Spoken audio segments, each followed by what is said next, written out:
Hello everyone, I welcome you all to this demonstration lecture of Physics 11th standard, and the topic will be units and measurement system. Okay, let me introduce myself. Myself Pritham Majumdar, BTech Mechanical, and having 8 years of industrial as well as teaching experience. Fine. So today we'll see what are the different aspects of this particular chapter and what's the main motto behind learning units and measurement. And basically, apart from learning the science, we'll concentrate on what should be our learning approach. Okay, so let's begin.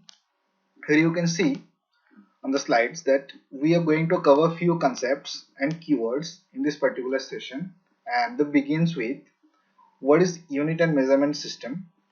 Later on, why to learn unit and measurement. After that, history behind unit and measurement. Then types of unit and unit system. Then a brief introduction regarding different methods of measurement. Okay. Then awareness about length, mass and time measurement with different measuring instruments. Fine. Then we will see discussion on fundamental concept of dimensional analysis. Okay. So these are the few concepts that we are going to cover in this session briefly, as it's a demonstrative lecture, I have already said. And these are the few keywords you can see over the screen, like unit, measurement, direct and indirect method of measurement, then fundamental and derived quantity, then fundamental and derived units. After that, vernier scale, micrometer and MLT conversions. Okay. So these are the few particular keywords. Whatever we are seeing on the screen, we are going to discuss on the above mentioned concepts and keywords. Okay. So let's begin. In the beginning, here you can see that these are the few glimpses of few pictures which we are quite familiar with all those pictures in our daily life. Here you can see that the pictures indicates the instruments of a geometry box, and it indicates a particular vegetable seller is selling some vegetables. This one indicates a measuring tape for measuring length. This one indicates a measuring device. You can call it a scale also, which is used to be used in ancient India or ancient history inside the whole world. And this one shows you the mechanical weighing machine. This one shows you a map of ancient India when it was the time of Lord Rama's kingdom, in highlighting this coastal state. Okay, as all of us are quite familiar with the name of Ayodhya. During that time, Ayodhya used to be capital of coastal state. Okay, and later on we are seeing that this particular uh, Lord doesn't need any introduction. I hope all of you know him very well. The greatest devotee of Lord Rama, Hanumanji. Okay, so now finally we are seeing this digital winning machine. Now, obviously, it's quite natural that thinking that what is the main motto of seeing this kind of images? If you consider mechanical winning machine, instruments, geometrical instruments, measuring tape, scales winning machine, that's fine. But what's the difference between this particular two pictures as we are seeing at the leftmost diagonal corner of the screen? That means Lord Hanuman and the map of Ayodhya. Okay, so just have some patience. As long as we will keep entering inside the lecture module, we'll come to know what's the significance of this particular two glimpse of pictures in this module. Okay, each and every particular thing has a definite significance. So let's begin. See, here some few pictures are also there. One particular boy, a kid, observing time on his hand watch, and here you can see that another kid is measuring masses of this watermelon, and here the length has also been shown to us. And here you can see that a particular component or any particular object is being measured with the help of vernier caliper. Okay, and now here you can see that a cylindrical component is being measured with the help of micrometer or screw gauge. Okay, and later on it's a very common picture which is visible to you people, is that a tailor is taking measurement of a blazer of a particular statue. Okay, and here you can see a meeting is being organized with few people, and it's showing that it's a meeting of International Bureau of Science and Organizations, which was held in 1960 in Paris of France. Okay, so with these few particular pictures, we are entering into the first step of this demonstration lecture. And there is an idiom in English. It says that a picture tells thousand words. Whatever we learn from our traditional methodology of learning, writing, hearing, each and everything, it's all these things are almost equivalent to observing a picture, because whenever you see a picture, it provides some solid impression on your mind, so that you people become so flexible to grab each and every particular aspects from this picture. Okay, the main thing is that there must be some right interpreter to interpret the real meaning of all these pictures. So let's begin. Here you can see the main thing is we do not learn physics only by reading just books. I am not denying that we shouldn't read books or we should read books like that. Obviously we must learn books, but only by learning from books or only by studying the books is not sufficient to learn the subject physics solidly. Okay, simultaneously we need to look at physical systems as well as natural systems around us while whatever reading the book. And whatever you have read already in the book, you must be able to apply all those knowledges around the physical systems and surroundings, whatever you see. Fine. And keep asking questions such as why and how the things are made the way they are. Okay, not only observation is not only the sufficient thing. While observing, you must keep questioning the things, that if suppose the thing is like this, then why it is like this, what's the reason behind this. Okay, this should be the fundamental question. Okay, still you must be able to, there must be a curiosity inside you to ask all these questions. Okay, next, it's desirable that when we learn a new course, whatever may be the course, either any literature group, science group, or any specialization course, we must know the history and the human struggle to arrive at this level of knowledge. Whatever the tools we are using right now, like calculator, like geometry box, all those modern instruments, roller scales, journals, assignment papers, sketch pens, whatever may be, whatever the devices we are using, and whatever the things we are learning till now and even learning also, we must be aware with the fact that how our ancestors started struggling and how much they had to struggle to give us this level of knowledge. Okay,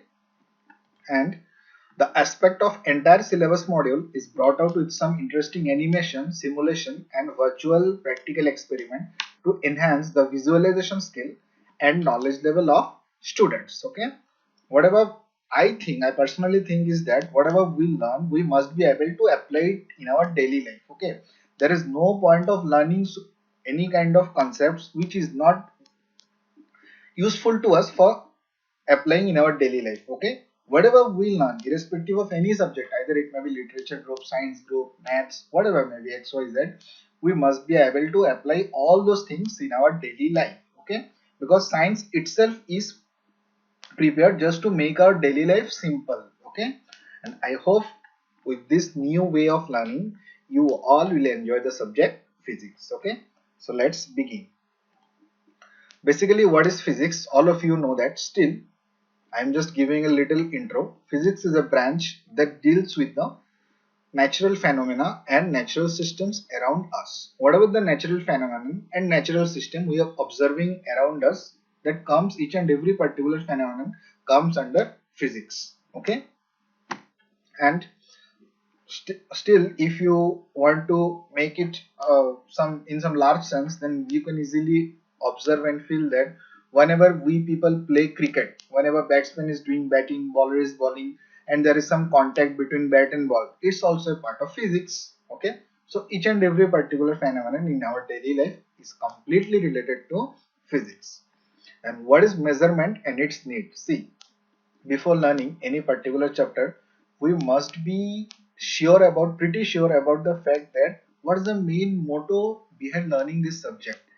Only getting the things completed, scoring in the exam is not sufficient. Okay, anyone can score, but anyone can't have that much practical knowledge. So before learning that particular object or subject, we must know why we should learn this. Then we must be able to learn this. Until and unless we know the purpose of learning this subject, it doesn't make any sense, right? So Here we can see that measurement is a method of comparing any parameter to its known standard. Okay, whatever the parameter is, we must be able to compare it with its known standard is called as measurement. Fine. Anything which is existing in this universe is definitely existing at some particular amount. They must be measured. Whatever the thing we feel, we see around us, they must be, they are definitely, they are present in some particular amount. If you take example of some natural things like length of a road, then mass of an object, then height of a human being, etc. Okay, there is no road which is not having any particular length. Okay, if you take an example of main road from Wada to Thane, it means that there is a connectivity between Wada to Thane with a highway or main road having 60 meters length, 60 kilometer long. Okay, if you consider the mass of any particular object, let's say a water bottle, it's having a mass of 1 liter. Fine. Height of human being, obviously we must be able to keep provide correct information about our height. Whenever we go to the hospital and we need to fill up the forms, we definitely need to provide our all the details starting from our weight, our height, etc, etc, etc, right? So all these things comes under measurement. And apart from thing, if you look at our surroundings, then suppose consider this particular line, consider this red line, there is a line and there is some another line. Okay, so if you are here, you can see that the second line is larger than the first one. Then how you will be able to know that second line is how much larger or longer than the first one? For knowing that, you must be able to measure these two lines with same units. Okay, until and unless you measure it, you won't be able to conclude that. Fine.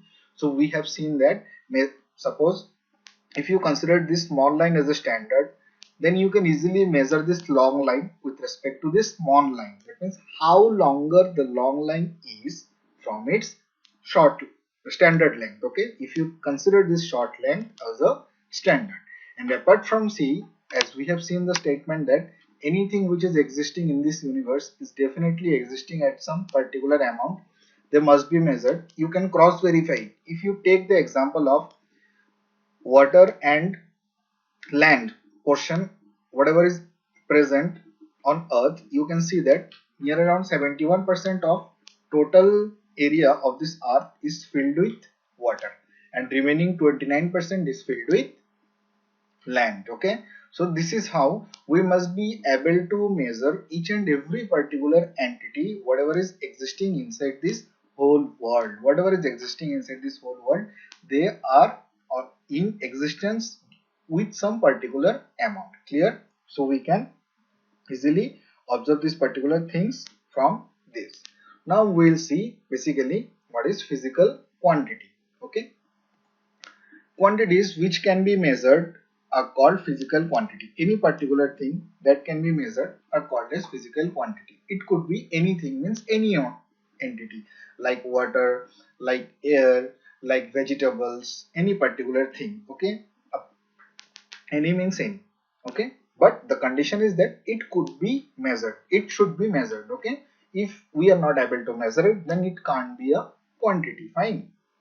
Example: length, mass, time, area, all these are example of physical quantity.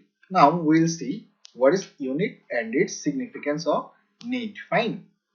So here you can see that a particular student is drawing one circle with a compass and radius of this circle is 5 centimeter. Okay, till now you have appeared so many exams starting from your KG standard till standard 11. You have appeared in so many exams of mathematics. Okay, and you have come across this type of questions a lot of times, that how to draw a circle with the help of a compass. Okay, it's a very common thing. But now just imagine, suppose it's given in the question paper that draw a circle, but they didn't specify any dimension, let's say 5 centimeter or 2 centimeter like that.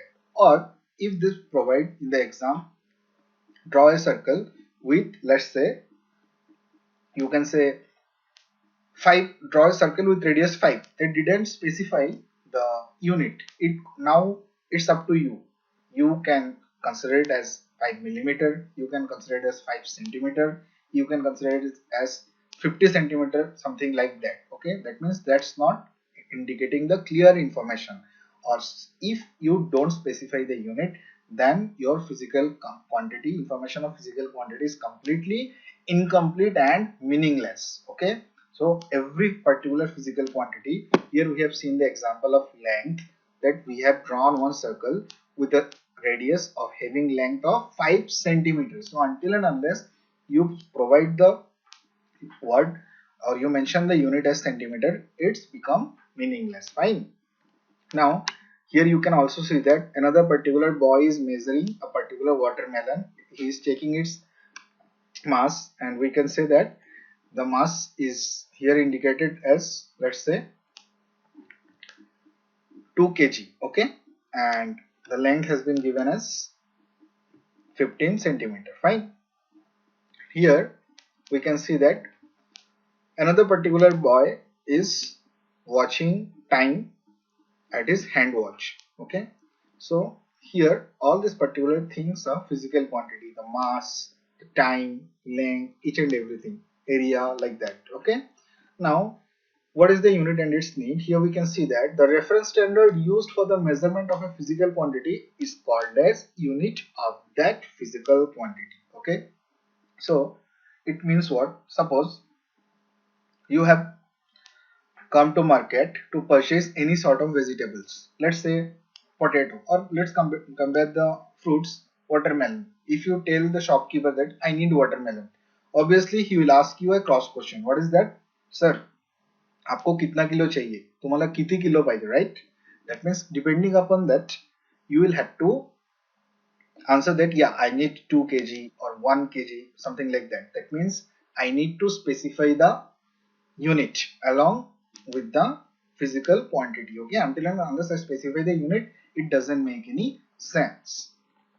Example of units are meter. Like length is a physical quantity and its unit is meter, and you people can easily observe that anytime and every time all the physical quantity comes into the picture with their unit. Okay, but still there are some physical quantity which are unitless. Let me tell you one more thing, but here we'll see all these things later on when we'll be conducting our lecture. So as it's a demonstrative lecture, I can't go through each and every particular aspects. Okay, so these are the few important aspects of this chapter.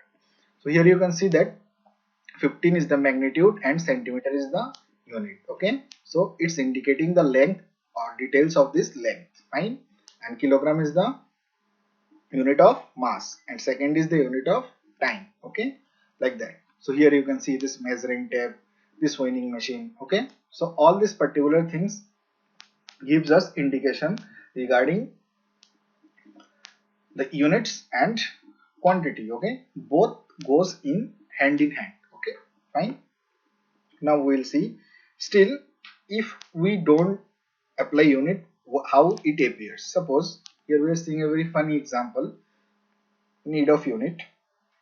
Without specifying the unit, measurement of any physical quantity is incomplete and meaningless. Okay, here if you refer the example between the distance of Thane and Wada, here it's mentioned that Thane is far away from Wada. Okay, just think that I am a newcomer, I am not familiar with the location of Wada, I am not even familiar with the location of Thane. Okay, let's think that I have come from some different city. Okay, and someone told me that Thane is far away from Wada. I just thought that it will take 2 to 3 days to reach Thane from Wada. But is it like that? Obviously no. Why? Because we all are familiar with the distance. In that condition, if he particular person thinks that he imagines that there is a road and this point is called as Wada and this point is called as Thane, and this is a car he is driving and he will continue his driving, he thinks like that. Okay, and because he is not familiar about the distance, he just considering that distance between Thane and Wada will be almost it's a far away. As I have mentioned, it's far away. That means it could be taking 2 days or 3 days more also if I ride or if I drive through car. Okay, but the thing is, if I just look at the screen, if I mention like this, Thane is 60 km away from Wada. That means here this is Wada, this is Thane, and here you can see that there is a indicator or distance indicator between this as 60 kilometers, then it makes complete sense. Then he will be easily able to visualize that then it's nothing, it's I can easily reach this particular distance within 1.5 hours if I go with car, fine. So this particular the few aspects and few what you can say importance of unit. Okay, so we have seen that without specifying unit all these particular things are incomplete. Okay, and while doing length or distance measurement, our hand also can be a measuring tool. Here now you can see on the screen that I am showing my hand, it could be a measuring tool. But now tell me, is it the standard? Suppose my hand is showing length up to this much, one kid who is uh, let's say 15 years inferior than me, then his hand will be like the size of my palm. Okay, so we can't say that my hand is the standard one because each and everyone's hand is having different size. Okay, shape is same but size is different. Okay, so that's not the standard one. Hence here you can see on the screen we always recommend the standard unit of measurements which are globally accepted. So what do we do? We must go with the some standard units which are accepted globally. Fine, that means some standardization must be there. Okay, here you can see systems of unit. Just as we have seen that standardization must be there, then people gradually comes to know about the need of doing standardization. In our earlier standards, we have come across various systems of units, namely CGS system, MKS system, and SI system or FPS system. Sorry, FPS system. Okay. So in CGS, you can see the short form indicates C stands for centimeter, G stands for gram, S stands for second. Okay, and M stand in MKS system, M stands for meter, K stands for kilogram, S stands for second.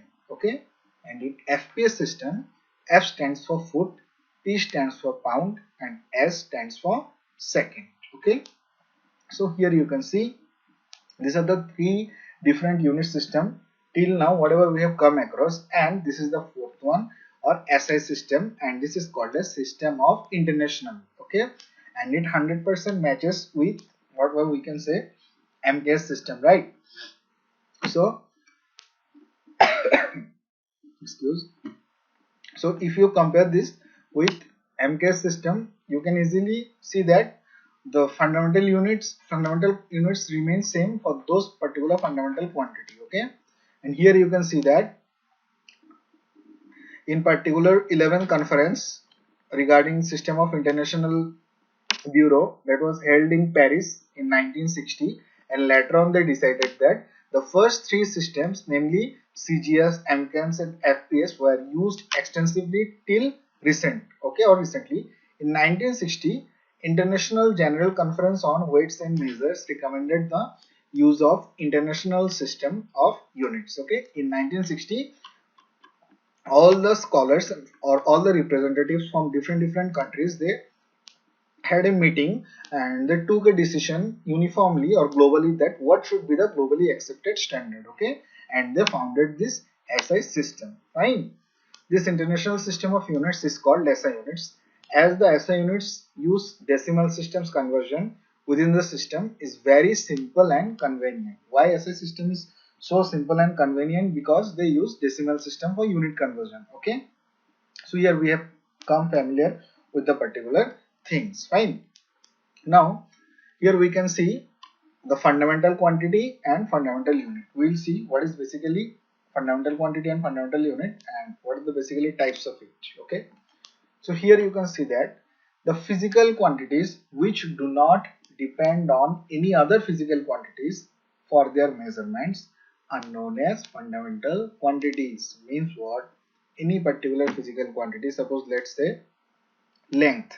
Okay, if I mention that length of any particular straight line is 2 meter, this statement is sufficient itself, means it doesn't need some other supporting element to expose its meaning. Okay, if I simply say that the distance from Wada to Thane is 60 kilometer or 62 kilometer, like that, from my statement any even a child will be able to understand that Thane is how much far away from Wada, right? So this kind of basic quantity or fundamental quantity like length is self-dependent, that does not depend on some any other quantity. Okay, there are basically 7 fundamental quantities. Here you can see it starts with length, as you can see on the screen, then time, then mass, current, temperature, substance, and intensity. Okay, so these are the few particular 7 fundamental quantities. Okay, we'll see it in details later on. Okay, here these are the only names: length, mass, time, temperature, electric current, luminous intensity, and amount of substance. These are the example of fundamental quantities. Okay, now we'll see what is fundamental unit. Fine. Here you can see units of physical units. The units used to measure fundamental quantities are called fundamental units. Here again you can see the fundamental quantities. So whatever the unit we will use to measure all those fundamental quantities will be called as fundamental units. Suppose we need to measure the length. So length is a fundamental quantity. So its unit will be a fundamental unit. Fine. Here you can see fundamental unit of length we can see as meter, fundamental unit of time second, then fundamental unit of mass kg, something like that, then ampere for current, Kelvin for temperature, then substance for mole, then luminous intensity candela. Okay, something like that. So these particular units are called as fundamental units. See, the thing is that when we want to learn any particular thing, we do not need to learn each and every particular thing word by word. What we need to do, we must be able to understand the things from its very basic. Then you will be able to write it with your own. Okay. Now we will see derived quantity and derived unit. So physical quantities which depend upon the fundamental quantity are called derived quantity. Means what? Derived quantity needs some support of whom? Of fundamental quantity. Okay, they are not self-dependent, they are independent on other member like physical, like fundamental quantity. Okay, the units of derived quantity are called derived units, and the units of, we have seen that the units of fundamental quantity are called fundamental unit. Similarly, the unit of derived quantity are called as derived unit. So they are comprised of one or more types of fundamental units. Okay, so here you can see these are the few examples of what derived quantity, like area. Suppose if you take example the area of your school playground, it if is a rectangular shape, then how will you calculate the area? You will simply multiply the length with its breadth, okay, or with its width. Fine. So if you see properly, length is obviously its length, and if you see width or breadth, it's also a length. So length into length, that means length square, that means square meter, its unit, or square centimeter. So like that you can see that area is what? Area is a derived quantity, and which is comprised of two fundamental quantities of same type, that means length into length. Correct? And example of derived quantity are area, force. Here also you can see on the screen density, velocity, acceleration, etc. These are the examples of derived quantity, and here these are the examples of derived unit like square, meter square, Newton, kg per meter cube for density, then meter per second for velocity, then meter per second square for acceleration. Okay, so here we have come across this. Fine. Now we'll see what are the different methods of taking measurement, or how we can do measurement. Fine.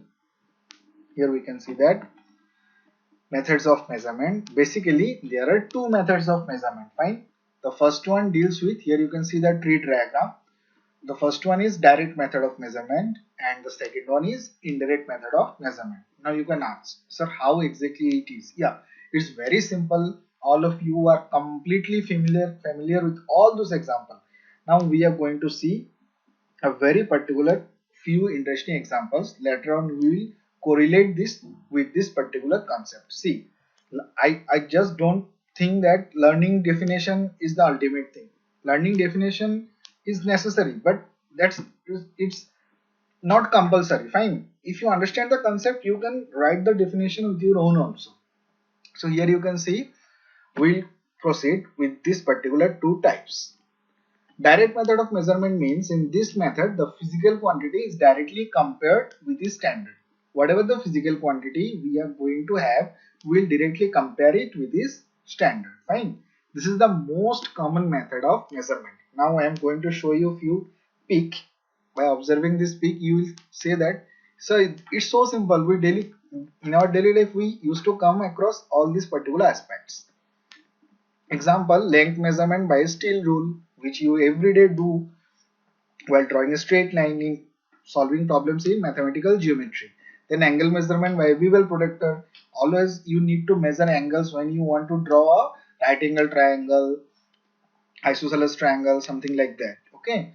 And mass measurement by spring balance. It's very common thing. Even a particular student or person, even an illiterate person who can't even write his name, still he will come to know that when he went to when he goes to market for purchasing any vegetable, no one can fly him by giving him less quantity. Okay, because he is quite familiar with the measurement system. That means comparing with the standards. Okay, so here you can see that this particular vegetable shop seller is selling some vegetables with this mechanical spring balance. Okay, so these are the standards. Suppose if any particular person, he doesn't know physics, he doesn't know any particular literature, still he is practically strong to feel all those things. Okay, he knows exactly 1 kg potato or 1 kg tomato means what.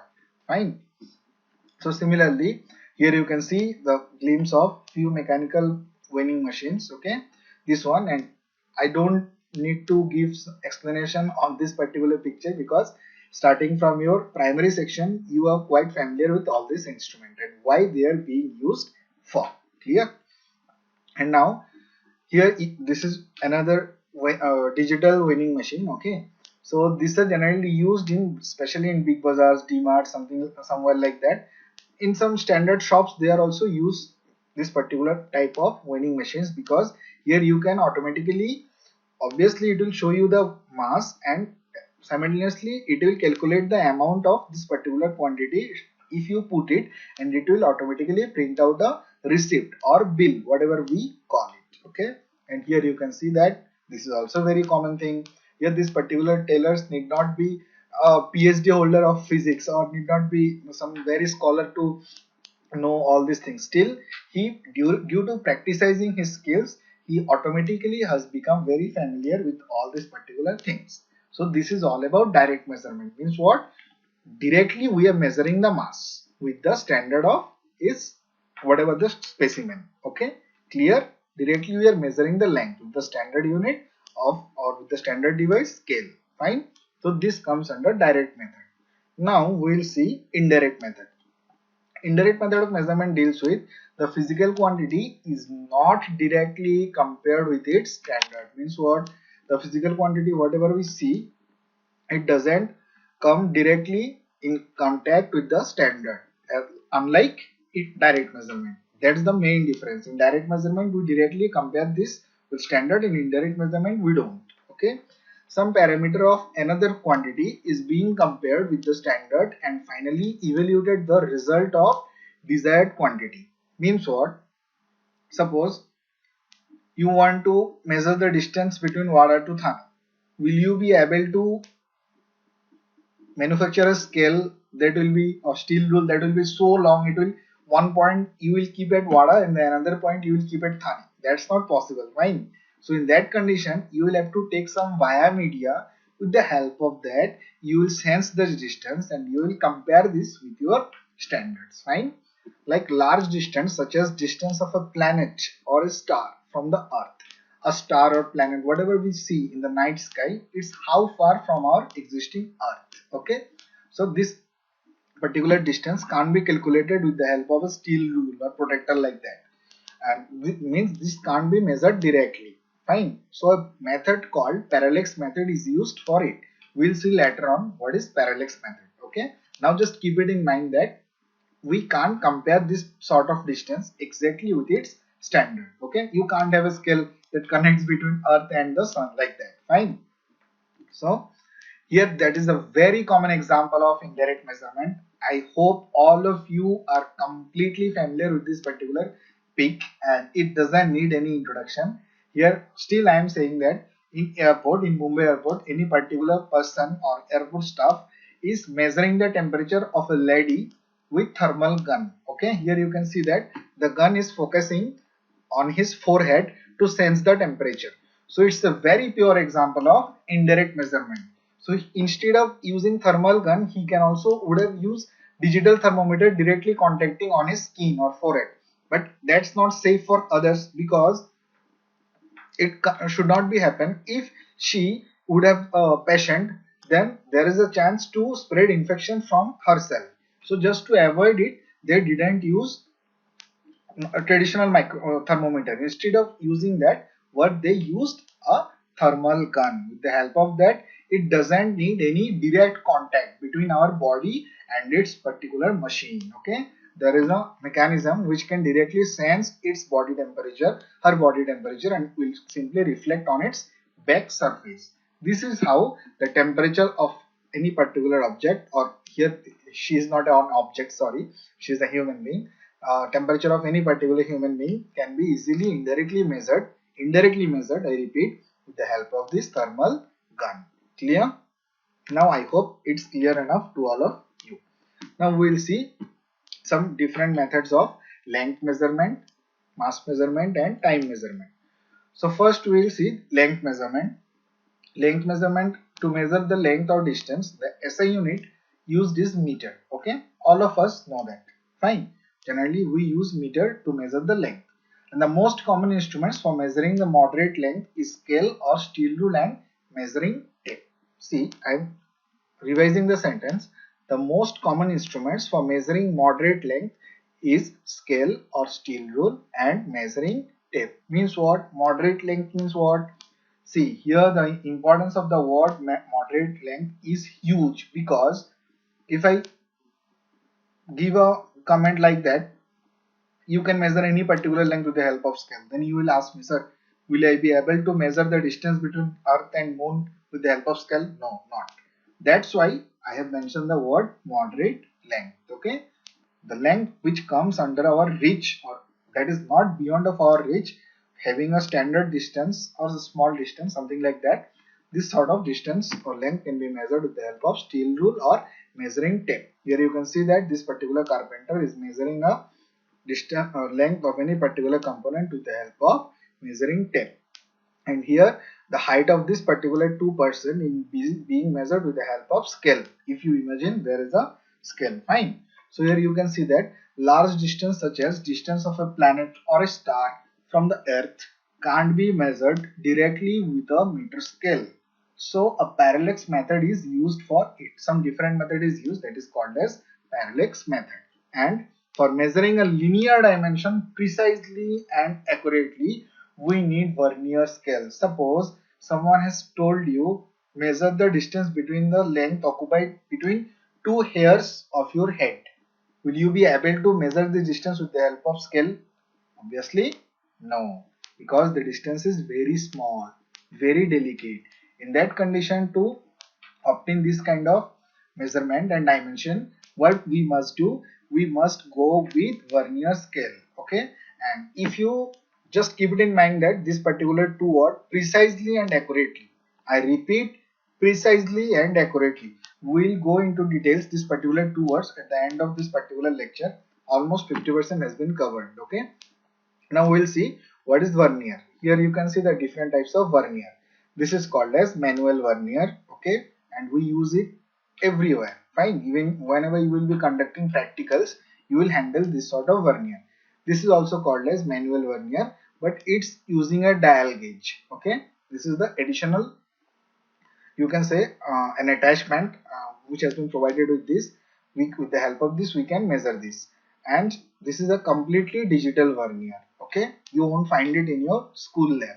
Okay, this is also a digital vernier and it's called as vernier height gauge. It's used for measuring the height of any particular component, and this is the most advanced vernier Okay, this is called as advanced digital vernier and it's used for very precise measurement. Okay, with the help of vernier you will be able to measure even a distance of or a length of 0.0 mm, 0.01 mm also.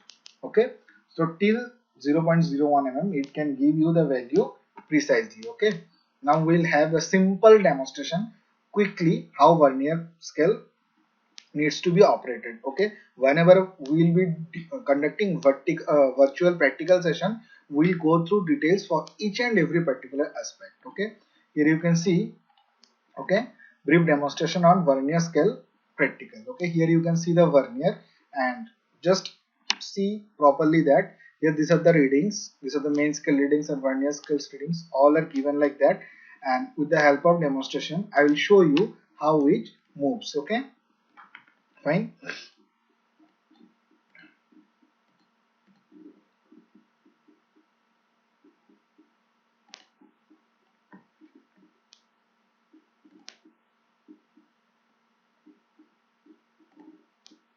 Here you can see this particular vernier scale is moving between forward and backward direction. Okay, so something like that. Whenever we will be conducting practical, we will see that how this particular vernier caliper works between forward and backward. Okay, now you can easily have a idea how our practical session will be. Okay, so due to this virtual practical lab, you will be easily able to visualize how to count, least count and all these things, parameters of verniers. Okay. Sometimes here you can see that the vernier caliper is easily moving, something like that.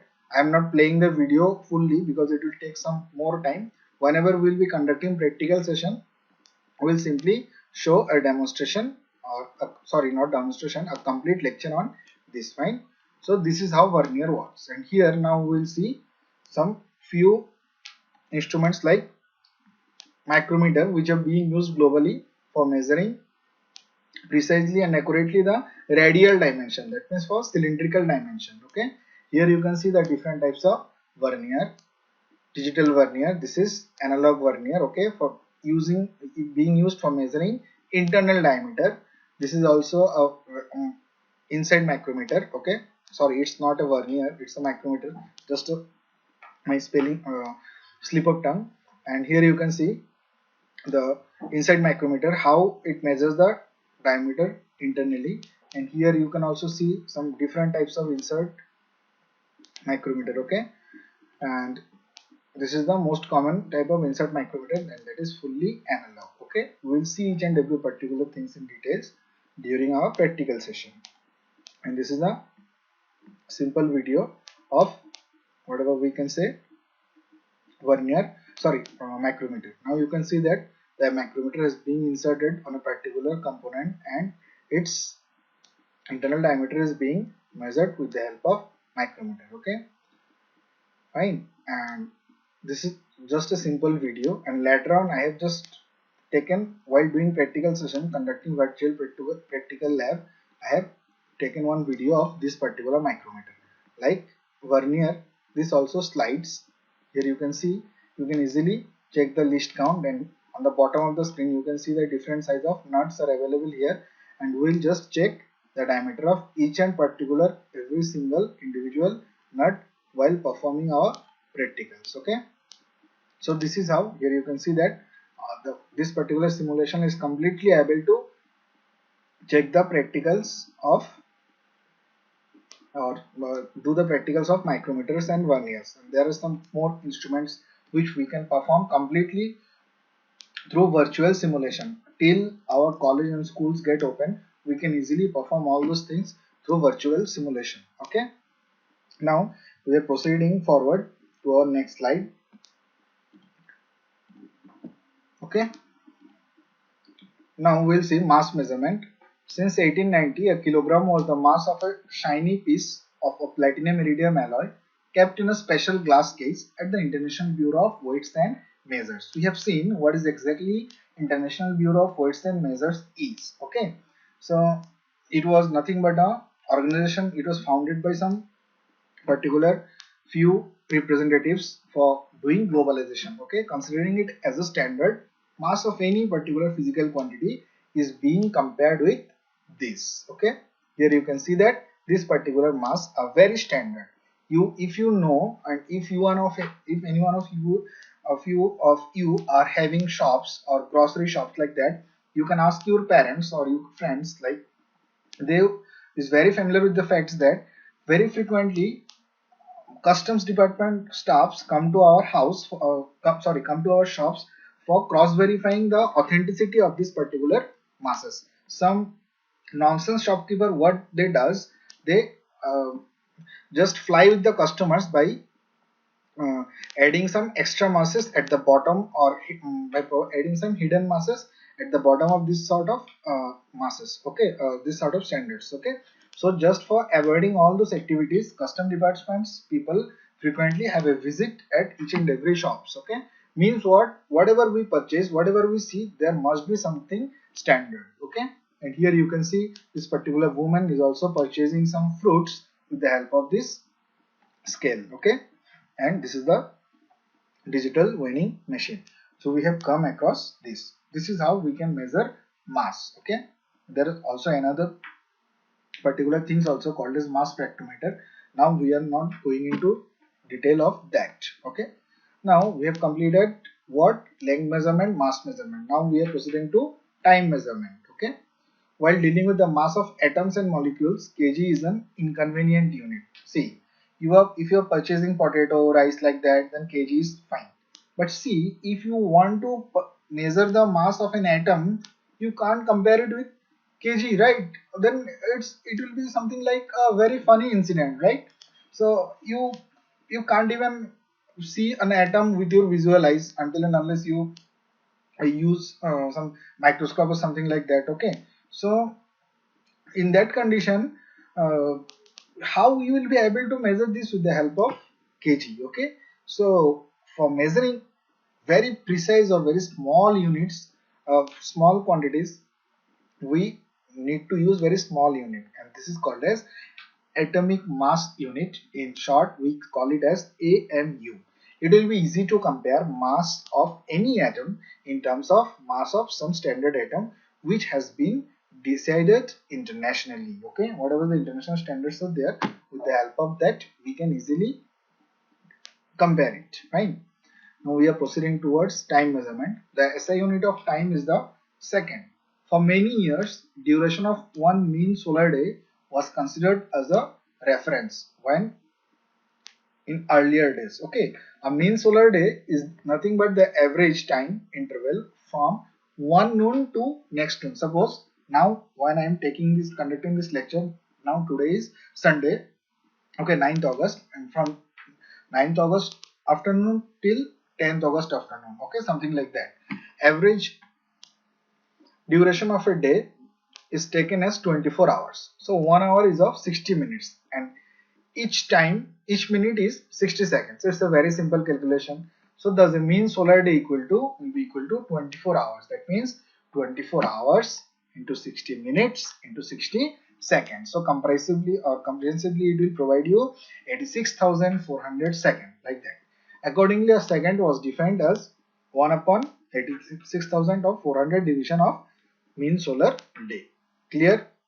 Now you can see that we always prefer a clock for our time measurement. When we participate in some sports like long jump, yoga, or when you watch in your TV Olympics, then you will notice that there is a very famous clock used over there called as stopwatch. Okay, this is used for measuring fraction of seconds. Fine.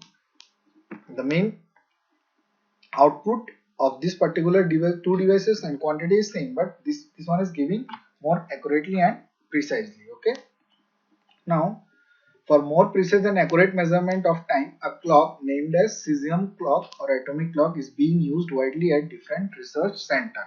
When, if you heard about VRC, that's located in Mumbai, our atomic research center. Okay, so cesium clock is used in atomic research centers widely for having very precise measurement. Okay, whenever we use wristwatch in our hand, we can easily see that after every particular 2 days or 3 days or even 1 year, what we say, our watch is running 5 minutes earlier or 5 minutes later, we used to say that अरे यार मेरी घड़ी तो 5 minute आगे चल रही है या फिर 5 मिनट 10 मिनट पीछे चल रही है, right? So something shouldn't be happen while doing some precise research. Okay, so for avoiding that, they use such kind of atomic clock, and you will be amazed to seeing that if you will become strange to know that when two cesium atomic clock are being run simultaneously, and if you keep running it till 6000 years, they will give a time difference of only 1 second.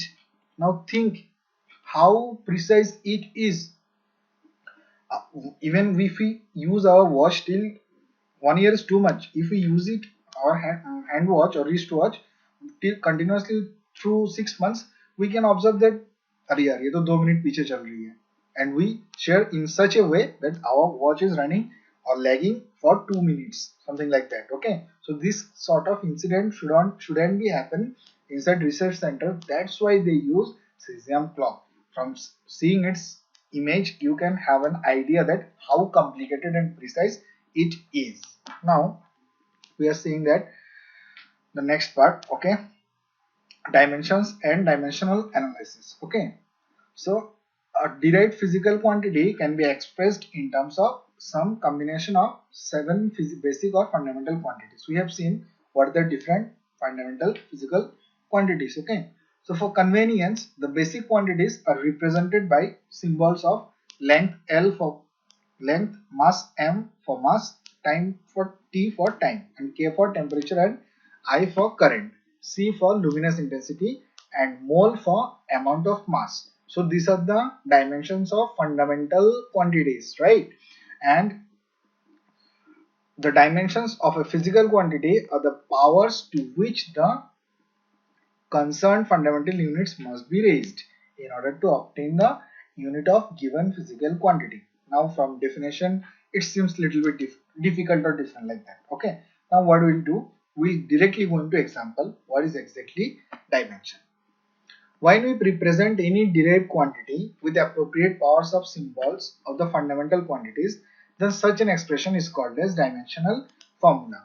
Whatever the quantity is, any particular derived quantity like speed, like acceleration, velocity, density, each and every particular derived quantity is dependent on fundamental quantity, right? So doing dimensional analysis is nothing but breaking or splitting up these derived quantities into fundamental quantities. Exactly similar and not similar, exactly same like that. Okay, so we'll see the dimensional formula is expressed by square bracket and no comma is written in between any of the symbols. Here we'll see the examples.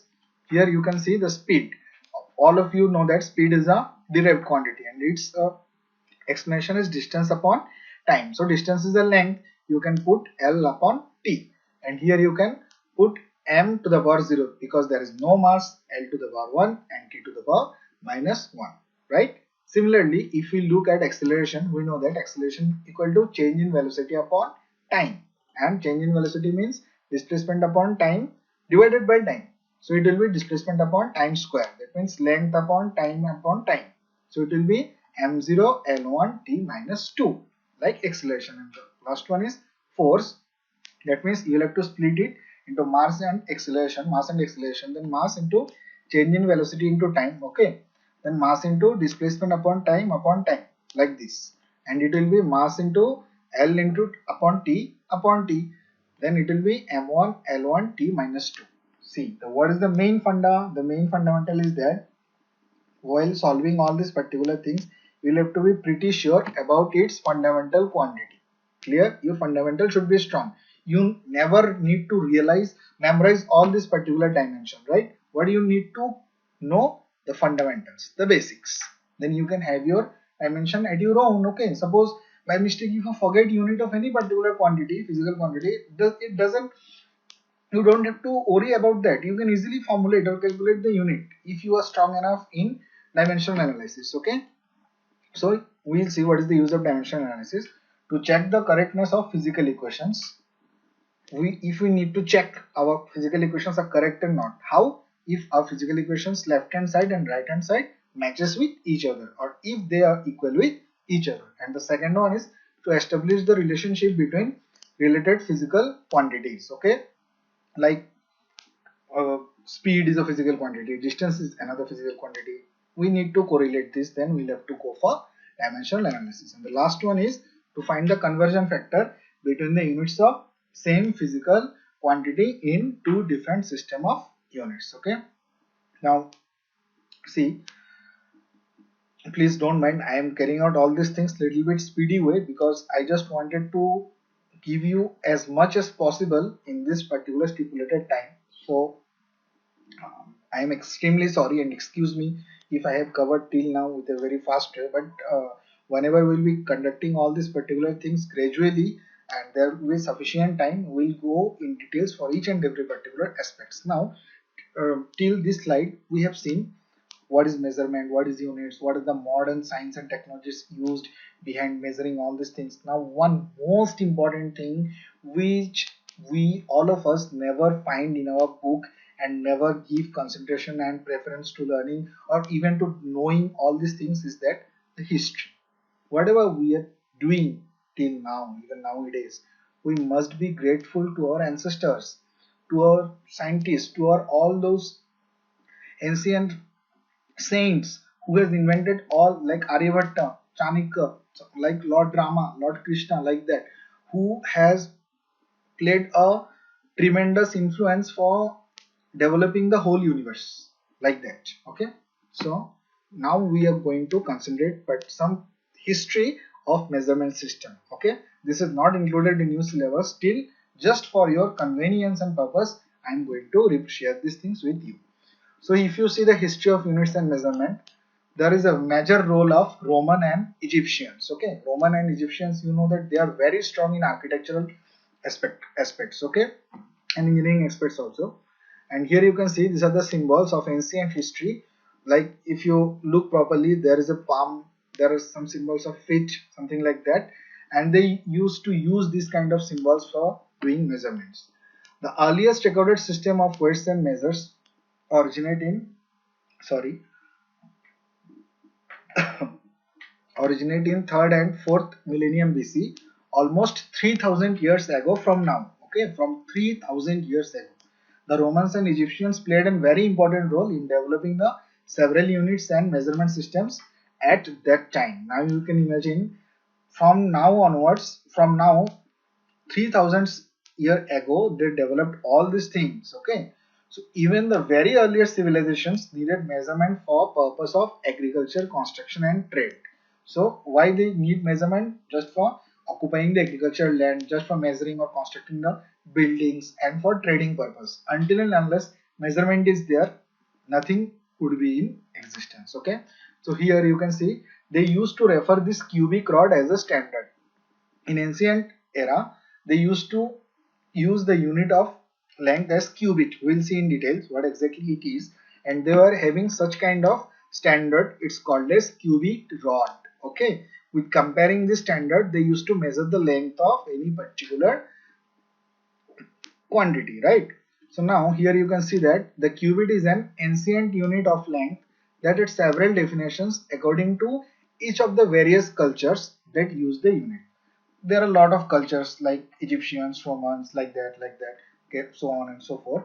So similarly, they have given different definitions of that. So I have collected this sort of information from Wikipedia and tried to represent to you people that here you can see different images indicating span, foot, palm, 4 digits like 4 fingers, then cubit. Okay.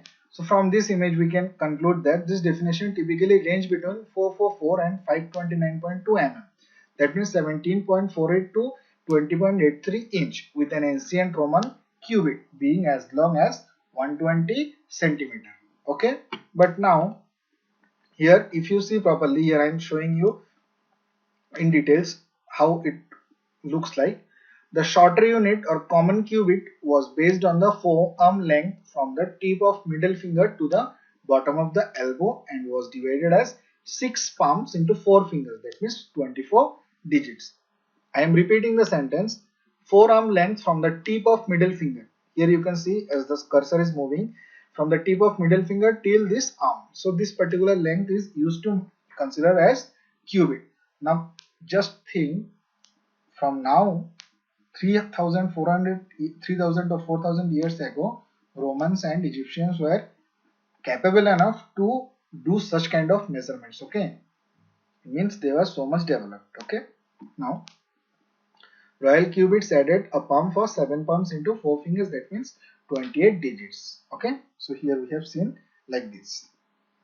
Now we will see till now whatever the aspects we have seen, it was all about related to European history, but our ancient India is having so much heritages and concepts and technologies which were built up from ancient era until we are using all these particular things. Okay, we must concentrate on that also. That means our India is so much developed and advanced from European countries also, even at that time also. Okay, so here, if you look at role of Harappa Sabhata near around or Harappa civilization near around 2600 BC to 1900 BC. Okay, it means they used to refer such kind of what you can say standards for measuring any particular component.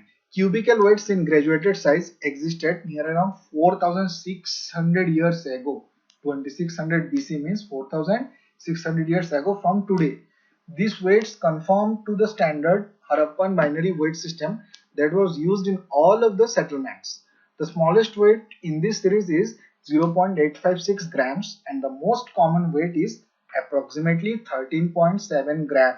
Okay, so we have seen how they used to carry out measurements at that particular period of time, but we don't have any clue that what idea they had, but still they whatever they implemented, that was very correct and ever true. Here you can see a scale. This is not the exact one. I just wanted to show the comparison between the wooden planks used at that particular time with the engraved scale.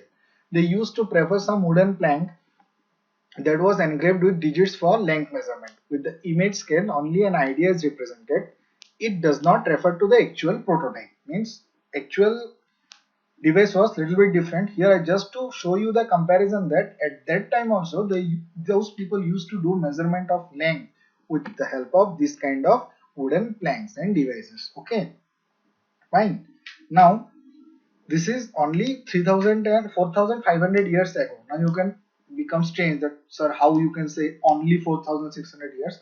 I'll just show you before 1 lakh year also how our Indian heritage was so strong that we are able to do all these things even at that time. Okay, now we are I am dragging you at the age of at the time of Ramayana. Okay, that means Ramayana, role of Ramayana much more than or role of Ramayana or contribution of Ramayana in units and measurement. It is more than much more than near around 1 lakh year ago before today. It's I've just mentioned 1 lakh. That's why I have mentioned the word much more than near around 1 lakh year ago. Exactly, we don't know how much the holy Ramayana old is. Okay, and even we don't know exactly when Lord Rama appeared in this universe. Exactly, I repeat, exactly. We don't know that. Okay, it's an assumption. Even so many lakhs years ago, he appeared in this holy world, in his holy land, and at that time they used to use the unit as yojan, is a measure of distance that was used in the time of Ramayana. In Ramayana, they used to measure the distance with the help of yojan. Okay, and one yojana is about 12 kilometer or 8 miles. Okay, one yojana equal to how much? 12 kilometer or 8 miles. And that means one more unit is there, that is called as course. 60 course equal to 1 yojana and 1 course equal to 200 meter. Okay, and here you can see the map representing the kingdom of Kaushal state, and here I am highlighting the Kaushal state, and this is the capital of Kaushal state, that means Ayodhya. Here you can see with the red color marked circle. Okay, and if you compare the dimension of Ayodhya or area of Ayodhya at that time, length and width of capital Ayodhya, length is how much? 10 yojana, that means near around 120 kilometer. Just imagine, and breadth is 3 yojana, that means 36 kilometer. Okay, so just think, now we are using GPS and all this particular modern concepts and technologies for measuring all these particular distances, all these things, but at that time Lord Rama and his kingdom, all his citizens of this particular state, Kaushal, they were so much intelligent and technically sound that at that time also they had a control of, they had details of each and every particular aspects of their state, and they represented their state like this, okay, of 10 yojana by 3 yojana, okay. And if you think that capital Ayodhya was much more larger than Mumbai, now you can surprised from today's Mumbai. At that time capital Ayodhya of the state Kaushal was much more larger than today's Mumbai city.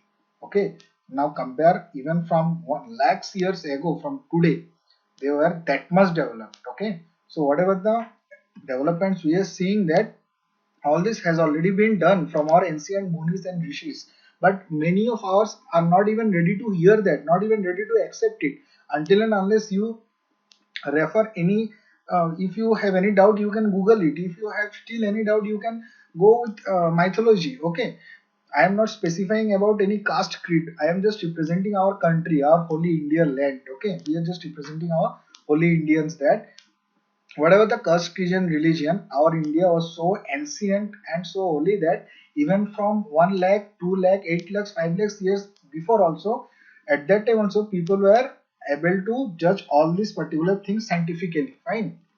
Now here I am representing the map of this particular land, and here you can see the coastal state. Okay, just for a clear visualization I have downloaded it from Google only. Okay, you can also uh, make a search for getting this kind of information. Okay, and here we are going to see a very interesting thing: measurement of distance flight by the Lord Hanuman, Lord Rama's devotee Hanumanji, to reach Lanka. We all of us know Lord Hanumanji, many of us do worship of him. Okay, and Hanumanji traveled almost 100 yojana distance to reach Lanka. Now I have just given the demonstration, that means how one yojana means how many kilometers, 12 kilometers, that means near around 100 into 12. Now you can calculate it, how much distance he traveled for reaching Lanka to meet Sita Maya. And here these are the particular glimpse, and you can see that at that time this the Lord Hanuman, the greatest devotee of Lord Rama, covered this particular distance, and still he, although he traveled through air or through air route or by air route, still he had a, what you can say, visualization capacity, and he is having that much knowledge of spiritual Vedic knowledge, that even that time also he was able to count the distance traveled by him. That's why he is mentioned as 100 yojana. Now compare that, from now onwards, even 1 lakh year before also people were able to measure the distance like this. Okay, now we are just end of the session. We will see the building of Ramasetu. You can ask me, sir, how or why? What is the reason of showing all these things? Just to make you realize that there is a great connection between science and spirituality. Okay, here if you see the image, I have directly downloaded it from Google Map. This is the end point of India from Tamil Nadu part, and this is the starting point of Sri Lanka. Okay, and here you can see that the whole banner soldiers of Lord Rama were manufacturing this particular Rama Setu. Fine, and here you can see I have highlighted this particular 2 points. Now, any one of you won't believe me, I know. Still, I am just representing you. For any kind of any queries or doubts, you can simply Google it. See, Ramasetu was made with a chain of limestone shoals. What is the advantage of this? That can easily float on water. At that time, Rama knows, or even his Vanar Sena knows, that what material should be used so that this particular shoal should be continuously float on water. And according to geological evidence, there was a formal land connection of 30 km long between India and Sri Lanka. Here you can see there is a distance of 30 km long, and the bridge was easily passable on foot and was completely floating above the sea level up to 15th century. Okay, until the storm deepened the channel. The bridge was completely walkable. Anyone can walk on that big bridge, and it was completely above the sea level until 15th century. There was a tremendous storm that arrived in 1480. After that, it was deepened. Okay, So you can see that at that time they made this bridge with limestone shoals. They were completely familiar with all those things, buoyancy and all these things. Okay, maybe they called it with some different terms, we don't know, but we can't deny that those people, or at that time people who are not familiar, whatever we are doing till now, all these things already have been completed, or have been, these projects have been submitted by them. Okay, we are just trying to reveal those aspects. And still, if you don't have, if you have any doubt, I am showing you the images representing the dimension, and this, there is a clear image of Google Earth. I have downloaded it and is showing you the Rama Setu. Fine. Now we are at the completely end of the lecture, and we'll see just only few two slides. We know that when we mention the word measurement, accurate and precision measurement of physical quantity with appropriate instrument is very necessary. Initially, while beginning in the lecture, in the beginning of lecture, I mentioned two words, okay, accuracy and precision, and I requested you that please keep these two words in mind, right? Do you remember that? Now we are going to reveal the truth behind that. So here you can see that accuracy means how close a measurement is to its true or accurate value. Means what? Let me give you a very simple example. Suppose there is a guest who arrived in your home and he told you to prepare a sandwich for him and slice the cucumber in such a way that it should be fully elliptical. So his requirement was like that, but you chopped it in such a way that some pieces like elliptical, somewhat like simply cylindrical, and some pieces are like very even shape like that. So whatever you, although you have given you a lot of effort, but it doesn't meet your guest's requirement. He was not happy enough when you served the sandwich to him. Because why? Because he wanted to have the sandwich with some standardized slice of cucumbers, okay, but you did some different thing, so that is not accurate, right? So we'll see it in details. And what is precision? Precision means the closeness of measurement to each other. That means how the measurements are each other.